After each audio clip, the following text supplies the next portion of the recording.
Welcome everyone to a Tortuga Power channel update. It's been a long time since I've done one of these, and I have a lot to talk about, so let's get to it.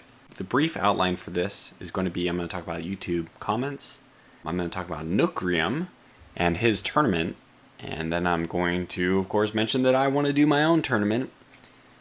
And last item, which I hope that you'll stick around to hear about, or at least look up now if you want to drop off the video early, is a Slitherine stream of Shadow Empires that I will be hosting on April 7th. So, alright, let's get to it. YouTube comments. So what's going on with YouTube comments, Tortuga?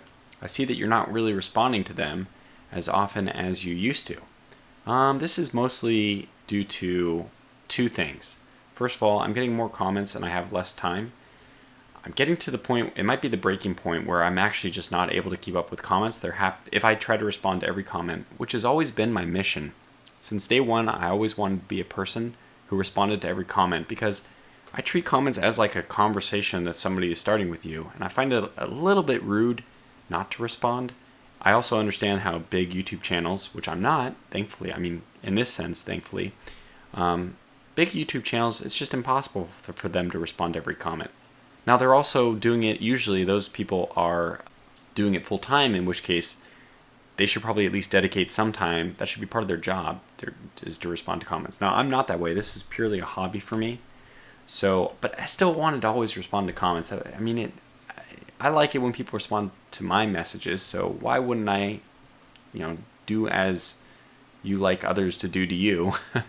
So anyway, what is the problem then? Why? Well, besides lack of time, that's actually the minor thing.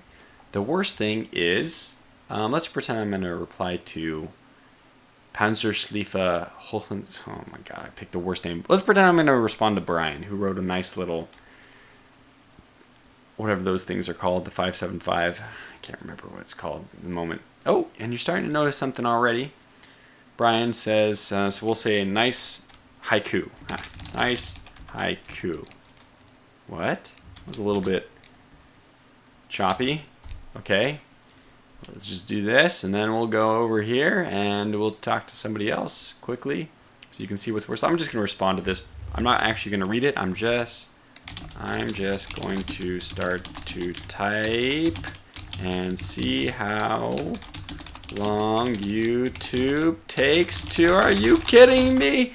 So this is one of my biggest problems with the new YouTube Studio, and we'll just let this continue slowly filling in, but they made YouTube Studio mandatory about a week, 2 weeks, maybe a month ago. I don't know when. Yeah, probably about a month ago. And their comments section, it used to be no problem in the old, whatever it was called, the classic as they called it. At least they called it classic when Studio came out. And even if I want to send feedback, it's like a trap, I don't need to include a screenshot now, so we'll turn that off, hopefully. And now, okay, leave period. I've done this so many times. I'm not just complaining about something and then, doing nothing about it. I have left comments section is very slow to respond to my keyboard, and I can't even, do you see how this can end up taking a long time?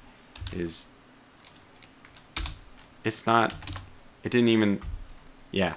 Okay, so as you can see, YouTube has a problem that is just, they forbid us from going and using Classic, even though I cannot even do anything right now, and it may have crashed my window. I don't even know. So, comments have been a little bit harder to respond to. I don't want to harp on this too much. I just wanted to say this because I feel bad. This is essentially an apology, and of course, any good leader knows that a good apology should include a huge deflection and deferment of blame to someone else, in that case, YouTube Studio. So, Nookrium, he has a great channel. He covers a lot of indie games, a lot of roguelikes, city builders, and he finds these games. I believe now he is full-time doing YouTube solely as his job, as his occupation, as his source of income. So he goes and he finds games and he plays them, and he's one of the really, really good Dwarf Fortress players as well, which may have been his real start to YouTube. So he finds all these indie games and he plays them, and it's really a great way to find out if you're interested in the game. Just watch some of his video, or all of it. I mean, the ones that I like, I watch all of. I even watched him apparently his Bannerlord. Oh yeah, I joined the stream. So I just Nookrium, just to say this, he's a great guy. He's just one of those people who's a really good person. Regardless of how he makes content, he's a really good person. But he also has a great channel. So go ahead, check him out. More importantly, at least more relevant to this video, not more importantly in general, but he has this new thing which is a roguelike March Madness tournament. This is a brilliant idea. I'm opening it again even though it's already opened here. This is his March Madness of roguelikes. Go check out in the community tab for him. Go check out his March Madness of roguelikes and vote. I did already. Of course, if you know like Caves of Cud and Unreal World, I voted for Unreal World, but these are both great roguelikes. I'm not disappointed to see Caves of Cud. I don't know. It's Caves of Cud, right? I'm not disappointed to see it advance. Or Tome. I don't know how to say Tales of Maj Ayah. I don't think I've ever tried to pronounce that until right now while I'm doing a recording, which sounds not a very good idea. But anyways, you read them, and I never read them out loud. I don't sit there and talk to myself when I'm not, well, I guess when I'm not recording videos. Anyway, so obviously what I'm trying to lead towards is, instead of doing a March Madness roguelikes, by the way, March Madness, just in case you can't already garner what this is, it's a direct elimination tournament where, there's a competition between these two. In this case, it's going to be a vote, but March Madness refers to men's college basketball in the United States. Better seeds, so in this case, the more popular games face the less popular games and work their way, so they should win. In theory, the most popular games should get through and end up facing the more popular games. So the tournament kind of becomes more and more difficult to advance in if you're a player. And it's just a very exciting thing. People have been doing March Madness brackets, as they call it. You submit how you think the tournament will go. And it's a lot of fun. It's a lot of excitement. Since there's no March Madness going on with the coronavirus, people are doing their own. And this is a great idea. So let's do it with Wargames, which gets me to the point here that I made a straw poll and then realized that I can't fit in more than 30 entries, so that's useless. Let's go to the list. So this is as I called it, and I asked people from my Discord to help me fill in the blanks here. List of all good PC war games from 1990 onward. I think that we caught most or all of them, but if there is some egregious omission, please let me know, either in the comments here or message me on Discord or somehow make it known to me, send up a smoke signal that we're missing something. Like an example, if I didn't have on here Hearts of Iron series, I mean, it's got to be one of the most popular war games. I'm calling it a war game. I, by the way, should mention right away that this is my own definition of war game. It may not fit yours, but we'll just have to take it as mine.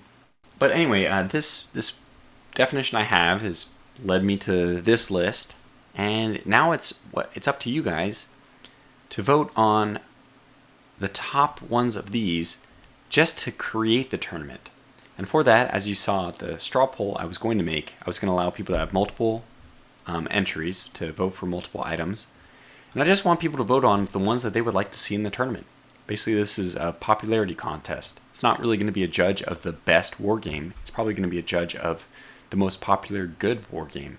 So that's fine. We all admit that, but it's still fun to do, right? So that said, I, with the help of others, compiled this list, and then we have this Google form, since it won't fit in straw poll, and I will provide this link, and all I ask you to do is to go and pick the ones that you want to see in the tournament, which will probably be the ones that you like or that you grew up with or the ones you're familiar with. Go ahead and vote for it and send it to your friends. Have them vote. Let's get as many votes as possible so we get this list to be something interesting. When you see series, so there are, I think Axis and Allies also has like any version. In order to keep the list from being less than 100 items, I compacted all the games from a single series into just a series entry. So combat mission, series. Close combat, series. Everything. Decisive campaigns, series. What you should do when you see this is, if you only know one game of it, just vote for the one game. Treat it as, the way I would say it is this. Treat this as the best game from that series that you're familiar with. So, and that's also the mentality going into the tournament. If it ends up being like, what's the good example here? Strategic. If it ends up being Strategic Command versus Supreme Ruler Ultimate, oh my gosh, that's a tough choice. First of all, Supreme Ruler Ultimate is Supreme Ruler Series, but I think Supreme Ruler Ultimate has everything, and that includes the Great War. So maybe I should put Series here. But anyway, if it's these two up against each other, when I'm voting for Strategic Command, I didn't really sink my teeth in, or kind of bounced off World at War. So I will be voting for it based on Strategic Command World War I, which I really like, and I think it's a great game. Probably one of the best, maybe the best World War I game that I have played. So that's some really high praise. And then I would be treating Supreme Ruler Ultimate. If it wasn't Ultimate, if it was 2020 and Cold War and all that, I would be picking my favorite of those and using that as my measuring stick to pit against Strategic Command World War I. So hopefully that's clear. Just pick the best one in the series and vote for it. And then vote. And speaking of voting for things like Advanced Tactics Gold and Decisive Campaigns, for me, Decisive Campaigns Barbarossa, we have Shadow Empire, made by Vic from VR Designs, who made those other two titles, Advanced Tactics and the Decisive Campaign series. He's just about to release another game, Shadow Empire, which I have been lucky enough to be on the beta testing team for. And not only that, but Slitherine has been ever so gracious to honor me with the privilege of being the person who does the global reveal, the global preview of Shadow Empire. So that's coming up this Tuesday, April 7th at 1 p.m. Eastern Time, or 10 p.m. Pacific, 10 a.m. Pacific, sorry, or 6 p.m. BST. I don't know what BST is. I think it's Europe, but just if you're familiar with BST, use that time for yourself. Or I think everyone knows how to translate from Eastern Time. That's usually the time for my work, if I have to submit a time to an international audience, I usually just pick Eastern Time. Obviously, if you know GMT, that's another thing to do, but Americans don't really know GMT, so since my work is in the United States, I usually just pick Eastern Time, and most people can figure out how to align themselves in time from that. So, Shadow Empire, I really cannot say enough good things about this game. And Slitherine having honored me with this opportunity to be the global review or release or whatever, the first look, I really am hoping that I can gather some people, hopefully you who are listening to this video now, to come check it out with me. And if we can get a really big viewing audience there, maybe Slitherine will be happy to have me release or review other games. I don't know. Actually, I have a really, really good relation with the Slitherine press team, and I have just a soft spot in my heart for Slitherine and for Matrix games. They made so many great games that I enjoy. It's just right up there, at the same level, maybe sometimes higher, sometimes lower, but right on the same tier as Paradox. Those are three game companies that have changed my life for sure. I mean, I played a lot, put hundreds of hours into their games. So yeah, Slitherine, great company. Matrix, Slitherine, they're the same now. I'm happy to be doing the stream, and I really hope that you'll come and check it out with me. Shadow Empire, I mean, look at it. For a game like Advanced Tactics Gold and having elements of Decisive Campaigns, two titles which I loved so much. Advanced Tactics Gold was my favorite game, my #1 top game for like 3 years of my life, 2 years maybe. It was pretty obvious that this was going to be a game I liked. So, anyways, I just hope you'll check it out with me. That's all I have to say. I'm just going to ramble on if I don't cut this video off here. So, please, did you know I have a Twitter? I have a Twitter. That was the Matrix Games announcement media. It was through Twitter. So now I'm doing it through my own channel announcement on this video. So, yeah, please come check it out. And if that's not your scene, at least I can hopefully convince you to join the voting for the top PC games since 1990. And we'll see you for the tournament. As always, I will mention that we have a nice Discord, great community. I don't know if I mentioned this, but when I had this list being assembled, it was open to anybody. Anybody could have just come and hit Control-A, delete. Nobody did. I have such a great community that I was able to put my trust in them, and they rewarded me with not doing trollish things, which is great. So if you want to be a part of a community like that, who's mature enough and responsible enough, and I don't know. I really do find that my Discord has a great community, and we may get sidetracked on some lengthy discussions that we don't need to be, but they're usually about wargame related topics, and I find that pretty fun. So, as always, just a mention that if you aren't currently on the Discord, but you're just waiting to be invited that one more time, here's that invitation. Feel free to check us out there. And that's it for me, so thanks for watching this video. Hope to see you on Tuesday, and please participate in the March Madness tournament. I think it's going to be a lot of fun.